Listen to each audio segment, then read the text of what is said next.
Environmental videos की series में आज जिस टॉपिक के साथ मैं आप लोगों के समक्ष उपस्थित हूँ वो है यूरेनियम कंटामिनेशन इन इंडिया। भारत में यूरेनियम संदूषण।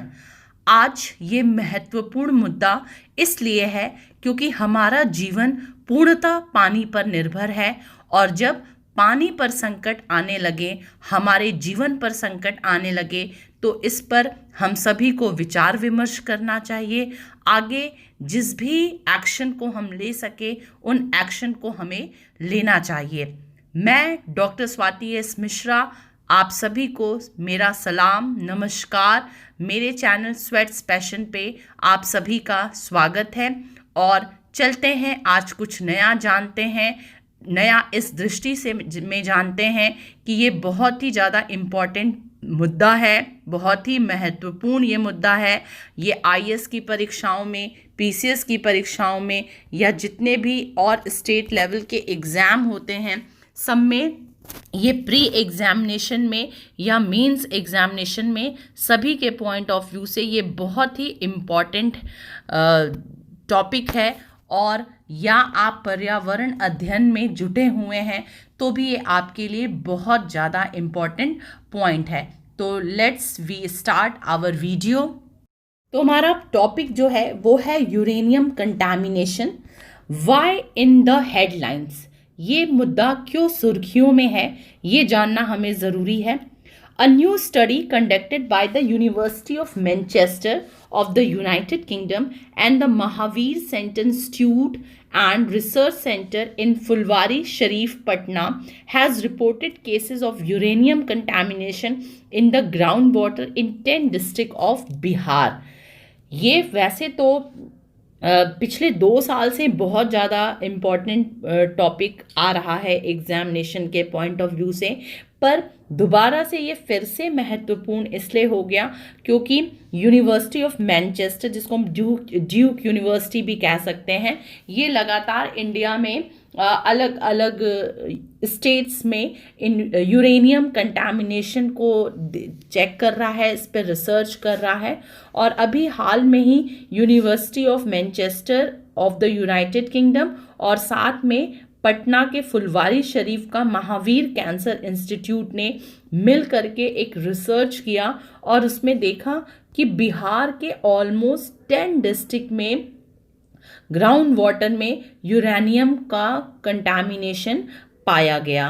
तो ये बहुत ज़्यादा चिंतनीय विषय है क्योंकि बिहार जैसे स्टेट में अभी तक यूरेनियम कंटामिनेशन नहीं देखा गया था, तो इस वजह से ये फिर से सुर्खियों में आया है। अदर रिलेटेड फैक्ट्स हम जान लेते हैं कि for the first time the presence of this uranium has been found in the ground water of the state of Bihar.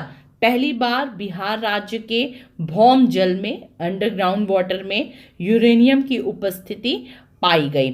और जो ये स्टडी किया है, आपको ये नाम जानना ज़रूरी है, इनकी पूरी टीम थी एवनर when Ghosh.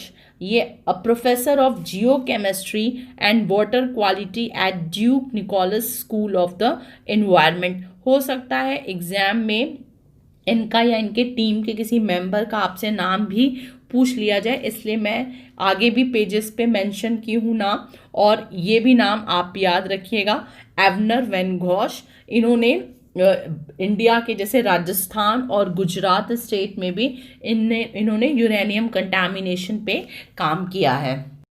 Uranium concentrations have increased in most of the northwest and southeastern region as well as in the eastern areas of Gandak River and in the southern parts of the Ganges River towards Jharkhand. उत्तर पश्चिम एवं दक्षिण पूर्वी क्षेत्रों के साथ साथ गंडक नदी के पूर्वी क्षेत्रों में और झारखंड की ओर गंगा नदी के दक्षिणी भागों में यूरेनियम सांद्रता में वृद्धि हुई है। मैं ये बिहार के पर्सपेक्टिव से बता रही हूँ। जैसा मैंने लिखा है कि बिहार के सुपौल जिले में सर्वाधिक स्तर पाया गया। वैसे तो 10 जिलों में यूरेनियम कंटैमिनेशन देखा गया, पर सुपौल जिले में इसका सर्वाधिक स्तर पाया गया। आप देख लीजिए 80 माइक्रोन ग्राम पर लीटर, जो कि बहुत ज़्यादा चिंतनीय विषय है। आप इधर बिहार के मैप को भी देख सकते हैं। पूरा बिहार का मैप तो हमने नहीं बनाया, क्योंकि मैंने सुपौल जिले की बात की है, इसलिए मैंने मैप में ये दिखाया। आप देख लीजिए कि यूपी से सटा बिहार का पोर्शन पड़ता है। उसमें सबसे ऊपर वेस्ट चंपारण, फिर ईस्ट चंपारण, सीतामढ़ी, मधुबनी, सुपौल, अररिया, किशनगंज। सुपौल के आसपास के जिलों को भी आपको जानना ज़रूरी है। तो सुपौल के एक तरफ मधुबनी है, फिर अररिया है, फिर सहरसा है और मधेपुरा है, और ये सब नेपाल से जुड़े जिले हैं। तो ये आपको जानना ज़रूरी था, इसलिए बाकी नीचे और भी ज़िले हैं जिनको मैंने मेंशन नहीं किया है, क्योंकि सुपौल ज़िले में सर्वाधिक स्तर पाया गया। तो सुपौल के इर्द गिर्द के जिलों को आपको जानना जरूरी है, जिसमें कि मधुबनी, अरारिया, सहरसा और मधेपुर है। एक तरफ नेपाल है, और ये आपको जानना ज़रूरी था। यूरेनियम कंटैमिनेशन के डिटेल को जानने से पहले हमें यूरेनियम के बारे में जानना होगा कि it is a naturally radio active. ये एक नेचुरल रेडियो एक्टिव एलिमेंट है। It's nucleus is unstable, so the element is in a constant state of decay. तो इसका जो न्यूक्लियस है, अगर हम इसके कन्फिग्रेशन पे जाएंगे, बहुत डिटेल में हमें बहुत ज़्यादा, क्योंकि हमें केमिस्ट्री नहीं पढ़ना, एक जनरल इन्फॉर्मेशन है कि अगर हम इसके न्यूक्लियस की बात करते हैं तो इसका न्यूक्लियस अनस्टेबल है, और जिससे ये कांस्टेंट डिके प्रोसेस में चलता रहता है। Uranium was the element that made the discovery of radio activity possible. In 1897, French physicist Henry Becquerel left some uranium salts on a photographic plate as a part of some research on how light influenced these salts. To his surprise, the plate fogged up, indicating some sorts of emission from the uranium salts. Becquerel shared a Nobel Prize with Marie and Pierre Curie in 1903 for the discovery.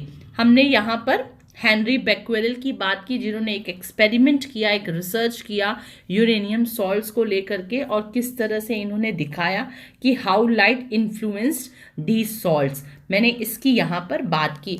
अब uranium की properties की तरफ जाते हैं। तो properties, इसका अगर atomic number देखा जाए तो मतलब एटॉमिक नंबर मतलब क्या होता है कि number of protons in the nucleus, इसका एटॉमिक नंबर 92 है। अगर इसका एटॉमिक सिंबल देखा जाए तो इसको U से रिप्रेजेंट किया जाता है। एटॉमिक वेट है 238.02891। अगर रूम टेम्परेचर पे देखा जाए तो ये सॉलिड फॉर्म में रहता है। इसके कॉमन आइसोटोप्स कौन कौन से हैं? Uranium 234, uranium 235 and uranium 238। This is the highest numbered element to be found naturally in significant qualities on Earth. ये पॉइंट आपके लिए बहुत इंपॉर्टेंट है कि ये हाईएस्ट नंबर्ड एलिमेंट है जो कि अपने नेचुरल फॉर्म में इस अर्थ पे रहता है। तो यूरेनियम की प्रॉपर्टीज को जानने के बाद से अब हम आते हैं अपने मुख्य मुद्दे पर, uranium contamination in India. The limit of uranium contamination prescribed by the World Health Organization is 13 micrograms per liter. एक लिमिट देखा गया कि मैक्सिमम यूरेनियम कंटामिनेशन कितना होना चाहिए वाटर में, तो ये होना चाहिए 30 माइक्रोग्राम। और आपको मैंने बताया कि उधर बिहार में जो सौपाल में मिला है वो 80 माइक्रोग्राम तक मिल गया। तो आप समझ जाइए कि 30 से रेस करके 80 micrograms, this is very much, आप कह सकते हैं कि बहुत इम्पॉर्टेंट, ये गंभीर मुद्दे के रूप में सामने आया है। However, as per the guidelines on the drinking water guidelines of Bureau of Indian Standards, no limit has been set for uranium in India as against the limit of arsenic and the other toxic or heavy metals. अगर हम drinking water guidelines की बात करें, जैसे bureau of Indian standards जो set करती है, उसमें आर्सेनिक की मात्रा को तो सेट किया गया है, पर अभी तक यूरेनियम की मात्रा को सेट नहीं किया गया है कि कितना होना चाहिए। ये these all are heavy metals, तो ये कितने होने चाहिए इसका अभी तक ऐसा सेट नहीं किया गया है ड्रिंकिंग वाटर गाइडलाइंस में। अगर अब हम देखते हैं जो अफेक्टेड स्टेट है, मतलब जो स्टडी की गई, ड्यूक जो मैंने नाम बताया था अभी, university of Manchester of United kingdom, जिसको हम ड्यूक यूनिवर्सिटी भी कह रहे हैं, उनके द्वारा अलग अलग राज्यों में देखा गया, स्टडी की गई यूरेनियम कंटैमिनेशन को लेकर के, और देखा गया कि almost 16 states of India is affected from the uranium contamination की। अब तक लगभग 16 राज्य जो हैं वो प्रभावित हो चुके हैं। ये बहुत ही ज़्यादा गंभीर मामला है। अगर हम देखें कि सेंट्रल ग्राउंड वाटर बोर्ड जो है, CGWB हम इसको कहते हैं, central ground water board and the state ground water department state, इसमें देखा गया कि ऑलमोस्ट 16 स्टेट्स, मैं 16 स्टेट्स लिखी हूँ, ये प्री के एग्जामिनेशन से बहुत ही ज़्यादा इम्पॉर्टेंट है, जिसमें आंध्र प्रदेश, गुजरात, हिमाचल प्रदेश, कर्नाटका, उड़ीसा, राजस्थान, तेलंगाना, वेस्ट बंगाल, छत्तीसगढ़, हरियाणा, झारखंड, महाराष्ट्र, पंजाब, तमिलनाडु, उत्तर प्रदेश एंड जम्मू कश्मीर, ये 16 राज्यों की मोस्ट पॉपुलेटेड स्टेट्स हैं। इन कुछ राज्यों में आप देखिए तो बहुत ज़्यादा पॉपुलेशन है। आप देख लीजिए उत्तर प्रदेश में, आंध्र प्रदेश में, महाराष्ट्र में, राजस्थान में, ये बड़े बड़े राज्य हैं, पंजाब में,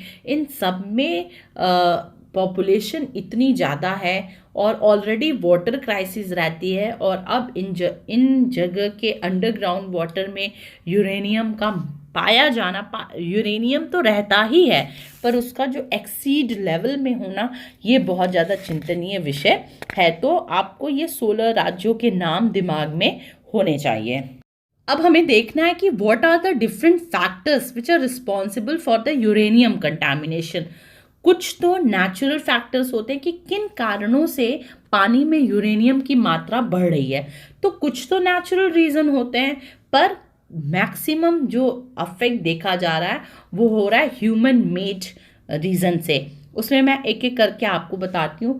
पहला जो फैक्टर है वो है amount of uranium contained in an aquifers rocks. जो ऑलरेडी हमारे इंडिया में एक्विफर रॉक्स हैं उसमें यूरेनियम पाया ही जाता है। एक जलभृत की चट्टानों में निहित यूरेनियम की मात्रा, तो ये नेचुरल हुआ। सेकेंड फैक्टर देखते हैं कि water rocks interaction that cause the uranium to be extracted from those rocks. इसमें क्या है कि जल पत्थर की अंतःक्रिया जिनके कारण यूरेनियम उन चट्टानों से निकाला जाता है। This is also a natural process कि जब पत्थर और पानी आपस में एक इंटरैक्शन करेंगे, घर्षण करेंगे, तो उससे जो मौजूद यूरेनियम है वो निकलेगा। ठीक है, it is also a natural process. Third देखते हैं कि oxidation conditions that enhances the extracted uranium solubility in water. ऑक्सीकरण की स्थिति जो पानी में निकाले गए यूरेनियम की घुलनशीलता को बढ़ाती है। ये हमें लग रहा है नेचुरल प्रोसेस, है भी नेचुरल प्रोसेस, पर कहीं ना कहीं से अभी आगे आप देखेंगे कि कहीं ना कहीं से जो ह्यूमन की एक्टिविटी है वो इस ऑक्सीडेशन प्रोसेस को एनहांस करने का काम कर रही है। चौथा प्रोसेस है कि the interaction of extracted uranium with other chemicals in ground water such as bicarbonate which can further enhance its solubility. भूजल में अन्य रसायनों के साथ निकाले गए यूरेनियम की सहभागिता जैसे बाइकार्बोनेट जो इसकी घुलनशीलता को और बढ़ा सकता है। जो लास्ट फैक्टर है जो कि ज़्यादा, क्योंकि ये सारे आप नेचुरल फैक्टर तो आप देखें कि पहले भी होते रहते होंगे, है कि नहीं। अगर जब दुनिया बनी, जब रॉक्स बने, तो रॉक्स में ऑक्सीडेशन प्रोसेस भी हो रहा है, वाटर रॉक इंटरैक्शन भी हो रहा है, तो ये सारे तो नेचुरल प्रोसेस हैं। अब ये जो प्रॉब्लम आई वो आई किन कारणों से, तो देखा जाए कि human factors such as ground water table decline and nitrate pollution may be exacerbating the problem. This is the main cause of uranium contamination, increase in uranium contamination. कि भूजल तालिका में गिरावट और नाइट्रेट प्रदूषण जैसे मानवीय कारक समस्या को बढ़ा रहे हैं। इसमें और डिटेल हम बात करते हैं जो स्टडी की गई ड्यूक यूनिवर्सिटी की तरफ से, जिसमें कि हमने नाम बताया प्रोफेसर्स का एवनर वैन घोष और उनकी एक टीम के मेंबर थे रेचल एम कोइटी। इन्होंने क्या बोला कि human activities specially the over exploitation of ground water for agricultural irrigation may contribute to problem. Rachel M. Coity said that many of India's aquifers are composed of clay, silt, and gravel carried down from the Himalayan weathering by streams or uranium-rich granite rocks. When overpumping of these aquifers groundwater occurs and their water levels declines, it induces oxidation condition that in turn enhances uranium enrichment in the shallow ground water. इन्होंने क्या बोला कि already चूंकि हमारा Himalayan belt है और already यहाँ का जो अंडरग्राउंड अगर कंडीशन देखा जाए तो इंडिया के जो एक्विफर्स हैं वो क्ले, सिल्ट, ग्रेवल से बने हुए हैं, पर यहाँ जो हमने ओवर एक्सप्लॉयटेशन कर दिया, किस चीज़ का ओवर एक्सप्लॉयटेशन कर दिया? अंडरग्राउंड वाटर का। हमें 20 फीट पे पानी नहीं मिला, हमने 40 फीट खोदा, 40 फीट पे पानी नहीं मिला, हमने 100 फीट खोदा। और अब जैसे मैं तो वाराणसी से बिलोंग करती हूँ, यहाँ पर 350 फीट नीचे पानी की अवेलेबिलिटी हो रही है। मेरे एरिया में ही जब बोरिंग हुआ था तो ऑलमोस्ट 350 फीट नीचे पानी मिला। आप देखिए पानी की समस्या गंभीर से गंभीरतम होती चली जा रही है। सभी कोशिश करते हैं कि हम अपने घर में सबमर्सिबल और इन सब चीज़ों का अरेंजमेंट कर ले, और उसके चक्कर में हम अंडरग्राउंड वाटर को लगातार एक्सप्लॉइट करते चले जा रहे हैं। हम अंदर तक इनरिच मतलब उसमें घुसते चले जा रहे हैं पृथ्वी की भीतरी सीमा में।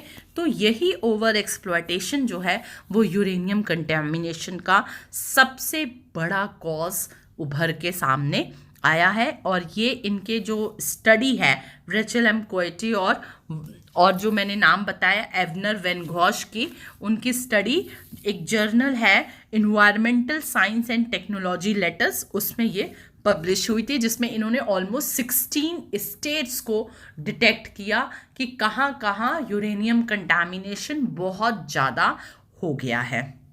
अब देखा जाए कि what will happen if drink uranium contaminated water. कोई पूछे कि ठीक है चलिए बढ़ रहा है यूरेनियम कंटामिनेशन, क्या होगा अगर हम वैसा यूरेनियम वाला पानी पिएंगे तो क्या होगा? तो इसका इफ़ेक्ट हमारे हेल्थ पे है। सबसे बड़ा 2-3 इफ़ेक्ट क्या दिख रहा है? Thyroid cancer, blood cancer, depression and chronic kidney disease, ये 4 जो है ये उभर के सामने आ रहा है। आप जान सकते हैं अच्छी तरह से कि जो ब्लड कैंसर होता है या जो डिप्रेशन होता है ये बहुत सारे और बीमारियों को आगे बढ़ाता है। डिप्रेशन को तो अब मान लिया जा रहा है कि कुछ भी कॉज नहीं दिखता है, तो हम कहते हैं कि डिप्रेशन जो है वो एक कॉज है इस चीज़ के पीछे। तो और आप कैंसर के भी केसेस को देखिए, बहुत तेज़ी से इंडिया में बढ़ते हैं। किसी से मैंने पूछा था कि क्या तरीका है कैंसर से बचने का, तो उनका कहना था कि आप जन्म ही ना लें। ये है कि मतलब अगर आपका जन्म हुआ है तो आप कैंसर से ग्रसित हो सकते हैं, पूरे चांसेस हैं, क्योंकि इतना पोल्यूशन धीरे धीरे हमारे एनवायरनमेंट में होते जा रहा है। तो ये कुछ मेन जो डिजीज़ हैं वो हो सकते हैं कंटामिनेटेड यूरेनियम वाटर का इनटेक करने के बाद। अब जो बहुत इम्पॉर्टेंट पॉइंट है कि what need to be done.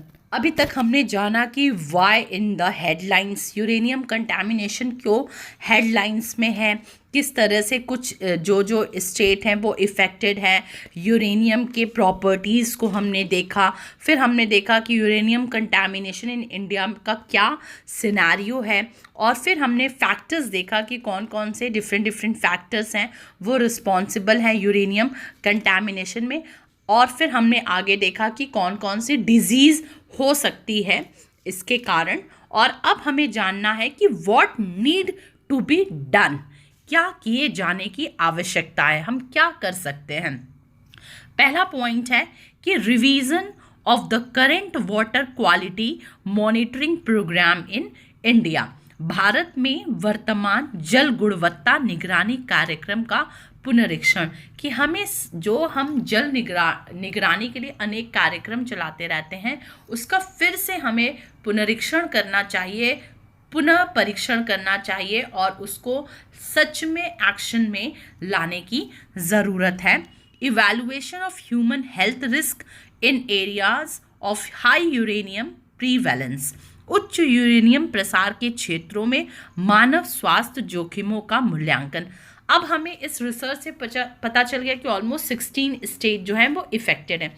अब इन 16 स्टेट्स में हमें देखना होगा कि किस तरह से वहाँ पर जो हेल्थ जो जोखिम में आ चुका है, ह्यूमन लाइफ जो जोखिम में आ चुका है, उसका हम किस तरह से उनको ठीक कर सके, उनके स्वास्थ्य की देख रेख हो सके, ये देखना बहुत ज़्यादा ज़रूरी है। नेक्स्ट है development of adequate remediation technologies, कि पर्याप्त उपचारात्मक प्रौद्योगिकियों का विकास करना, कि जो भी टेक्निक्स हमें इन सब चीज़ों से बचा सकती हैं उनका डेवलपमेंट करना। एक टेक्निक है आयन एक्सचेंज का। Under this the water soluble contamination is acquired through absorption on a solid base made of natural और सिंथेटिक मटेरियल्स। जल में घुलनशील संदूषकों को प्राकृतिक या सिंथेटिक सामग्री से निर्मित ठोस आधार पर अवशोषण के माध्यम से अभिग्रहित मतलब कैप्चर कर लिया जाता है। तो आयन एक्सचेंज एक मेथड और टेक्निक्स को हमें जानना ज़रूरी है, जिसमें एक है redox technologies. These technologies increase the conditions of oxidation reduction to reduce uranium in the upper surface of the land to convert uranium into uranium 4। ये प्रौद्योगिकियां यूरेनियम को यूरेनियम 4 के रूप में परिवर्तित करने हेतु भूमि की ऊपरी सतह में यूरेनियम में कमी करने के लिए ऑक्सीकरण अपचयन की परिस्थितियों में वृद्धि कर देती हैं। ठीक है, और जो नेक्स्ट है वो है flushing technologies. Under this group of therapeutic technologies, hydrochloric extracting techniques are used to remove various types of leaching and soluble uranium. उपचारात्मक प्रौद्योगिकियों की इस समूह के अंतर्गत ठोस यूरेनियम को घोलने के लिए विभिन्न प्रकार के लिंचिक विलयन तथा घुलित यूरेनियम को हटाने के लिए हाइड्रोक्लोरिक निष्कर्ष तकनीक का उपयोग किया जाता है। और जो नेक्स्ट है वो है central and state government should coordinate with technical institutions like BARC Bhabha atomic research centre to comprehensively address the issue of radio active contamination. कि जो हमारा केंद्र सरकार है और जो हमारी राज्य सरकार है वो कुछ टेक्निकल इंस्टीट्यूशन के साथ मिल करके, टेक्निकल इंस्टीट्यूशन में मेनली भाभा का नाम आता है, भाभा एटॉमिक रिसर्च सेंटर का, उनके साथ मिल करके कुछ हल निकालने की आवश्यकता है। तो हमें बहुत रेडॉक्स टेक्नोलॉजी क्या होती है, फ्लशिंग टेक्नोलॉजीज़ क्या होती है, आयन एक्सचेंज टेक्नोलॉजीज़ क्या होती है, इस टेक्नोलॉजीज़ में बहुत ज़्यादा जाने की ज़रूरत नहीं है। हमें ये जानना चाहिए कि ये जैसे आपके प्री एग्जामिनेशन में ये पूछा जा सकता है कि इनमें से कौन सी टेक्नोलॉजी यूरेनियम कंटामिनेशन को कम करने के लिए सहायक है।